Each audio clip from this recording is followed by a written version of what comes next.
Фонд имени известного писателя Али Хашагульгова распределил по школам и библиотекам республики около 1000 ценных книжных изданий. Труды разных авторов участники фонда собирали долго в Госархиве Санкт-Петербурга. Из них около 300 работ будут доступны посетителям Национальной библиотеки имени Джамалдина Яндиева. Репортаж Мадины Пугоевой. Пожелтевшие со временем страницы печатных изданий, от которых веет стариной, они пахнут ушедшими временами, чем-то забытым, родным и дорогим. Таких книг здесь больше сотни. Многотомники Пушкина, Жуковского, Гоголя, Чехова, книга известного русского писателя Салтыкова-Щедрина 1906 года издания, произведения Льва Толстого, напечатанные в 1911 году, и еще десяток таких же исторически ценных книг. Здесь представлены такие дореволюционные издания. Вот издание Александра Блока 23 года, издание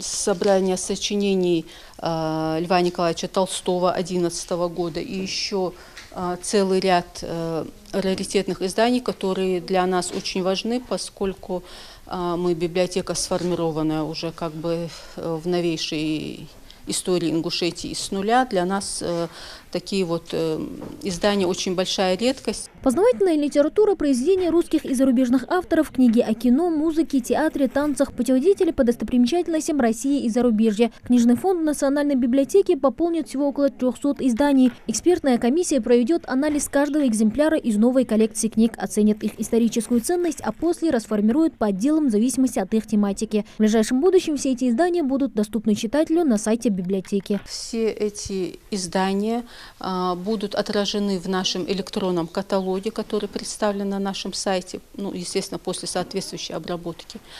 Вот. А будут ли они оцифровываться все, это уже будем решать по итогам анализа фонда. Есть ли необходимость в их оцифровке или они уже есть в оцифрованном виде в других электронных библиотеках, тогда нам достаточно просто предоставить доступ к уже оцифрованным другими библиотеками книгам. Работникам фонда Али Хашагульгова пришлось немало потрудиться, чтобы укомплектовать и отправить в родную республику уникальные по своей ценности книги, найденные ими в архивах Санкт-Петербурга. 1000 печатных изданий расформированы по библиотекам и школам республики. Несколько десятков учебников подарят научно-исследовательскому институту имени Чаха Охриева. Прислали очень много нам вот именно такого рода литературы, которая сегодня может понадобиться и студентам, и ученым, и научным сотрудникам, или просто читающему человеку, которому все это интересно. Особенно хорошая литература для детей. Там литература познавательная, приключенческая, о животном мире, флоре и фауне, про путешествия всевозможные.